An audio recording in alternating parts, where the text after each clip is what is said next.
This channel does not promote any violent, harmful, or illegal activities. All content provided by this channel is meant for an educational purpose only. Cancer Healer Center, a new beginning. পলতাতে Trinamool নেতার রক্তাক্ত মৃতদেহ উদ্ধার হলো। তৃণমূল নেতা হান্নান গাজীর রক্তাক্ত মৃতদেহ উদ্ধার হলো। বিস্তারিত জানবো আমাদের সহকর্মী অনন্ত এই মুহূর্তে রয়েছেন আমাদের সঙ্গে। অনন্ত, খুব রহস্য কেন যে তৃণমূল নেতার বডি পাওয়া গেল, অর্থাৎ কালকে মৃতদেহ পাওয়া গেল যথেষ্টই প্রভাবশালী পলতায়। তার নাম হান্নান গাজী। এই হান্নান গাজী কিন্তু যথেষ্টই কিন্তু তার প্রভাবশালী ওই এলাকায়। তার মৃতদেহ রাত 1:30 নাগাদ পুলিশ উদ্ধার করে পলতা কালিয়ানিবাস আদর্শ প্রাথমিক স্কুলের সামনে থেকে। মুখ থুবড়ে পড়ে ওখানে ছিল। বাড়ির লোকের পরিবারের অভিযোগ যে ধারালো কোনো অস্ত্র বা লোহার কোনো রড দিয়ে তাকে পিটিয়ে খুন করা হয়েছে। যদিও পুলিশের সূত্রে আমরা যেটা জানতে পারছি যে কোনো গাড়ি চাপা দিয়ে তাকে মারা হয়েছে, তবে খুন না দুর্ঘটনা মৃত্যু পুলিশ তদন্ত শুরু করেছে। আপাতত পরিবার জানাচ্ছে তাকে খুন করা হয়েছে। কারা এই ঘটনার পেছনে যুক্ত তাকে কিছু জানা যাচ্ছে? দেখো, পুলিশ বিভিন্ন জায়গায় তারা সিসিটিভি দেখছে, সিসিটিভি দেখে তারা উদ্ধার করছে যে কয়েকটা বাইক ছিল, এই বাইক কে কারা ছিল। আর এই যে হান্নান গাজী, প্রভাবশালী হান্নান গাজী, তার বাইক, সেও বাইকে যাচ্ছিল। তাহলে কি ঘটনা ঘটলো যে সে সেখানে তো পড়ে মরে গেল? তার সাথে যারা ছিল তারা কোথায় গেল? কি ঘটনা ঘটেছিল টোটাল তদন্ত করছে পুলিশ। কিছুক্ষণের মধ্যে ময়না তদন্তে পাঠাবে তার মৃতদেহ। এই মুহূর্তে তার মৃতদেহ বিএন বোস হসপিটালে আছে। দেখো যেভাবে তার চিহ্ন, তার মুখে এবং কপালে মাথায় দাগ আছে, তাতে পুলিশের ধারণা যে তাকে খুন হতে পারে। তবে তাকে স্করপিও দিয়ে তাকে ধাক্কা মারা হয়েছে। কে স্করপিও দিয়ে ধাক্কা মারলো? কোন স্করপিওতে ধাক্কা লাগলো? কিভাবে পড়ে গেল রাস্তায়? রাত 1টার সময় হান্নান গাজী কি করছিল, কোথায় যাচ্ছিল, কোথা থেকে ফিরছিল? টোটালটাই তদন্ত করছে চিটাগড় থানার পুলিশ।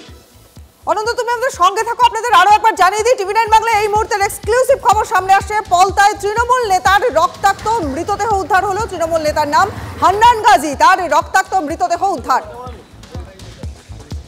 দুম করে একটা আওয়াজ হলো, ওই সঙ্গে সঙ্গে ঘর থেকে বেরোলাম। বেরিয়েই এখানটা খুলে দেখি এখানটাতে উনি পড়ে রয়েছে।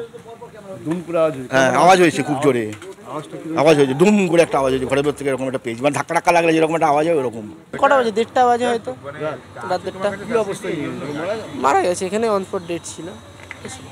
তারপরে আর কি থেকে হয়েছে জানতে পারলো না, এখনো তো জানা যায়নি। পোস্টমর্টম চলছে, এবার হবে। তারপরে ওই যে ক্যামেরা আসে বাড়িতে, ক্যামেরা দেখবে, চেক করবে, স্যাররা আসবে। আর একবার চলে যাবো আমাদের সহকর্মী অনন্তর কাছে। অনন্ত, কখন এই ঘটনা ঘটলো বা প্রত্যক্ষদর্শী কাউকে পাওয়া গেল যে এই ঘটনাকে চাক্ষুষ করেছে? এখনো পর্যন্ত পুলিশ প্রত্যক্ষদর্শী খুঁজে পায়নি। তবে পুলিশ যেটুকু জানতে পেরেছে যে 1টা থেকে 1:22-এর মধ্যে এই ঘটনা ঘটেছে। ঠিক রাত 1টা থেকে 22-এর মধ্যে ইনসিডেন্ট ঘটেছে। তাহলে এই ইনসিডেন্টটা ঘটালো কারা? কে ফেলে দিল? কে ধাক্কা মারলো? কারা? তার ভাইয়ের সাথে আমরা কথা বলেছি। তার ভাই বলছেন যে কোনো ভারী ধারালো রড দিয়ে তাকে মাথায় মারা হয়েছে বা ধারালো অস্ত্র দিয়ে তাকে কোপানো হয়েছে। দেখো, মাথার পাশে তাকে ধারালো অস্ত্রের দাগ আছে, পায়ে ধারালো অস্ত্রের দাগ আছে। এই দেখে তাদের পরিবার তারা দাবি করছে যে তার দাদাকে খুন করা হয়েছে এবং তাদের পূর্ণাঙ্গ তদন্তের তারা দাবি করছে। তবে এই ঘটনা কিন্তু যথেষ্টই কিন্তু শোরগোল ফেলেছে ব্যারাকপুর শিল্পাঞ্চলে। হান্নান কিন্তু প্রভাবশালী, পলতায় প্রভাবশালী হান্নান। পলতায় হান্নান কিন্তু শালক তৃণমূলের সংগঠক এবং ভালো প্রভাবশালী। সমস্ত তৃণমূল নেতার সাথে তার খুব যোগাযোগ রয়েছে, ভালো রিলেশন রয়েছে, এমনটাই দাবি করছে ভাই। তার মধ্যে ঘটনা হলো কি করে, কি কারণে ঘটনা ঘটলো, পুলিশ যদিও এখনো প্রকাশ করেনি খুন না দুর্ঘটনায় মৃত্যু। যদি দুর্ঘটনায় মৃত্যু থাকে, যে রাস্তায় হয়েছে ফাঁকা রাস্তা, কি করে দুর্ঘটনা ঘটলো? তাহলে স্করপিও কি ধাক্কা মেরে তাকে খুন করলো? এমনটাই ভাবাচ্ছে পুলিশকে। পুরো ঘটনা তদন্ত করে দেখছে।